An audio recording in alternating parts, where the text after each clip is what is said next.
서울교대 남학생들의 성희롱 의혹이 불거지면서 급기야 사회 문제로 떠올랐습니다. 네, 교생 실습 불가는 물론이고 임용 절차도 불투명하게 됐는데요. 서울교대 총장은 교원 양성 과정 전면 재검토를 거론했습니다. 하나님의 법, 세상의 법, 이재만 변호사와 이와 관련한 이야기 나눠보도록 하겠습니다. 변호사님 안녕하십니까? 네, 안녕하세요.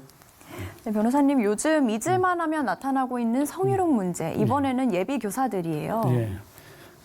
이제 대학생 커뮤니티인 에브리타임이라는데 이제 익명 게시글이 올라왔는데 이제 그 익명 게시글 때문에 이제 이 문제가 이렇게 커졌습니다. 근데 그 게시글에 의하면 그 남자 대면식이라는 그 남자 동아리가 있는데 여기에 이제 그 새내기 그 여학생들의 개인 정보를 수집해서 이제 PPT에 올려가지고 그 새내기 여학생들의 얼굴을 남학생들이 돌려가면서 이제 품평을 했다는 겁니다. 네. 그러니까 사실은 이제 양성평등 사회에서 마치 대상화시켜서 물건처럼 이제 품평을 하니까 이제 아주 성희롱 문제가 이제 크게 불거진 것이죠. 그런데 또 그 이외에 다른 과에서도 또 보니까 거기서 남학생한테 새내기 여학생 중에 가장 좋아하는 여학생을 앞에 지명하게 해서 그 여학생의 또 얼굴을 PPT로 만들어서 올려서 다른 학생들로 하여금 또 품평하게 하고 이제 얼굴을 이제 평가하게 하는 것이죠. 이제 이런 문제들이 있으니까 일파만파로 이제 커졌는데 이러면서 이제 계속돼 나오는 게 이제 결국 이제 그 온라인 문제뿐만이 아니고 실제적으로 무슨 모임 같은 게 있으면 남자 선배한테 이제 새내기 여학생들한테 손등에 뽀뽀를 하게 하는 강요하게 해서 어쩔 수 없이 했다 뭐 이런 글도 좀 올라와 있고요.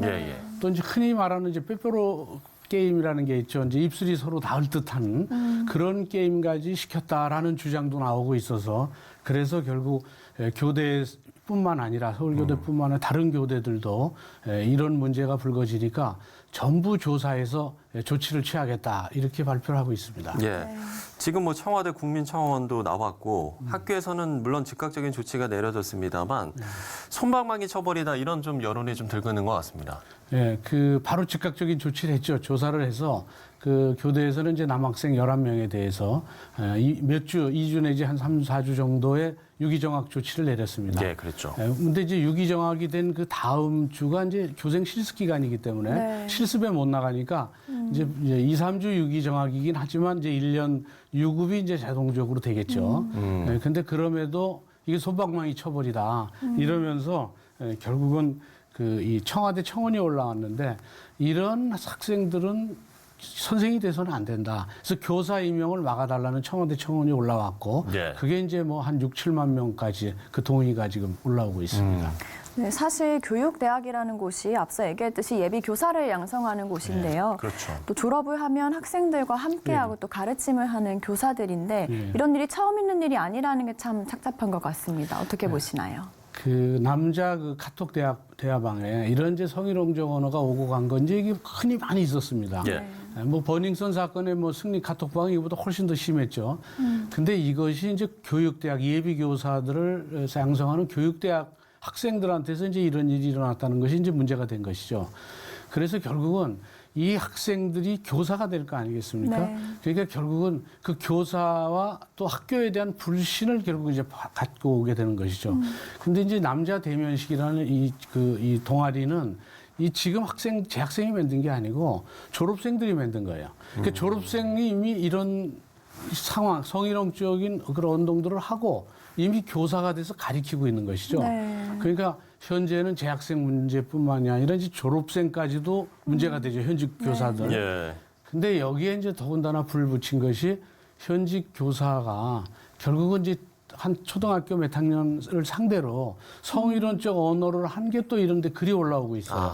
그렇게 되니까 결국 재학생들한테는 이제 유기정학의 징계는 이루어졌지만 졸업생들에 대한 징계는 안 이루어졌기 때문에 문제가 됐죠. 그래서 결국 교육부에서도 졸업생, 즉 현직 교사들이죠. 전수조사를 해서 확인이 되면 법적 조치를 취하겠다고 합니다. 지금 사정이 이렇다 보니까요. 교사단체에서도 상당히 강력한 처벌을 좀 주장하고 있는 것 같더라고요.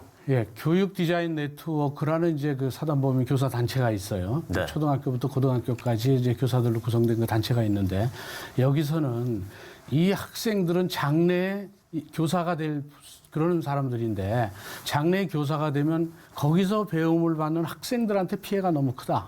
그러니까 유기정학이나 유급 정도 갖고는 안 된다. 그래서 퇴학 다시 징계를 재심의해서 퇴학 처분을 해야 된다. 이렇게 이제 주장하고 있는 것이죠. 예. 네, 또 한편에서는 무더기 징계로 끝낼 일이 아니라 좀 교사 선발의 조건을 처음부터 다시 들여다봐야 한다는 의견도 있어요. 예, 그게 이제 가장 중요하죠. 이제 인적성 검사 뭐 이런 것들은 지금 이제 있기는 한데 예. 성인지 감수성을 측정할 수 있는 도구도 없을 뿐더러 결국 면접 시간 자체가 상당히 짧습니다.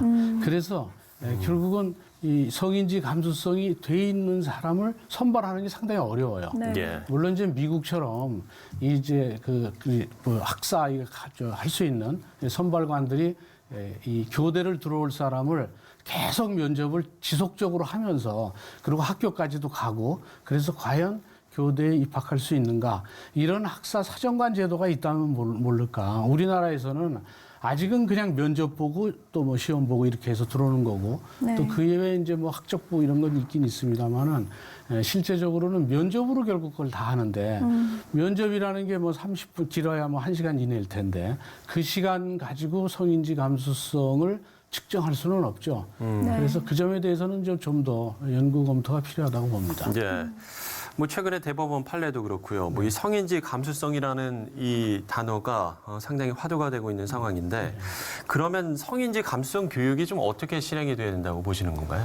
그게 이제 성인지 감수성이라는 게 사실은 이 교육을 받지 않으면 알 수가 없습니다. 네. 그 왜 그러냐면 우리는 그동안 흔하게 얘기했기 때문에 가르쳐줘야 이게 성희롱이야 이렇게 생각되는 부분이 굉장히 많이 있어요. 그렇겠죠. 네. 그러니까 뭐 심지어는 오늘 굉장히 옷을 이쁘게 입고 나왔네라는 것조차도 일각에서는 그것도 왜 동료를 이쁘다고 꽃으로 비유하느냐. 그것도 성희롱일 수 있다. 이렇게까지 주장을 하니까 일반제 남자의 경우에는 교육을 받지 않는 이상은 확인하기가 상당히 어려워요. 예. 그래서 이게 교육이 좀 필요하죠. 성인지 감수성을 예민하게 하기 위한.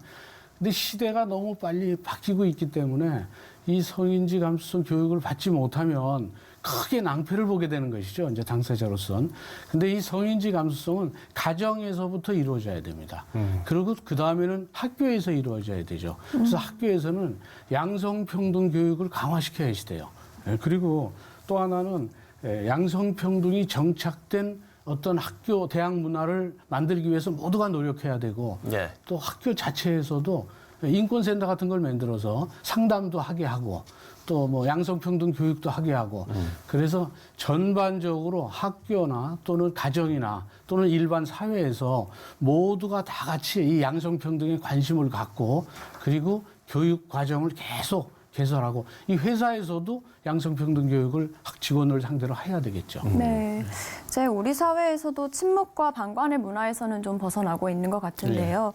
인격살인이라고 하는 성범죄에 대해서 문제의식을 갖는 것이 또 교회에서도 계속돼야 할 것 같아요. 네, 그렇죠. 이제 사실은 교회의 책임도 크죠.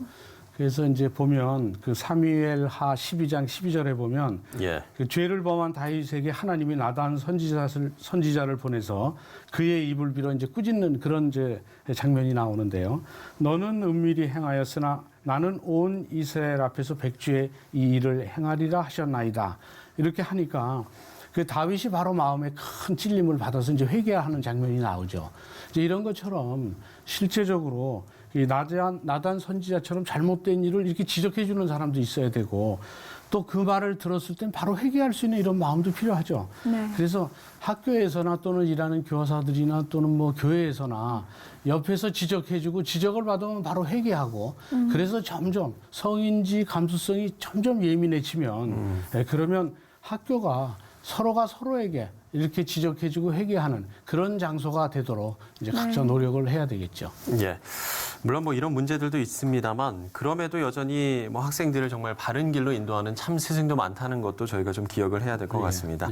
네, 이재만 변호사와 이야기 나눠봤습니다. 오늘 말씀 고맙습니다. 맞습니다. 감사합니다.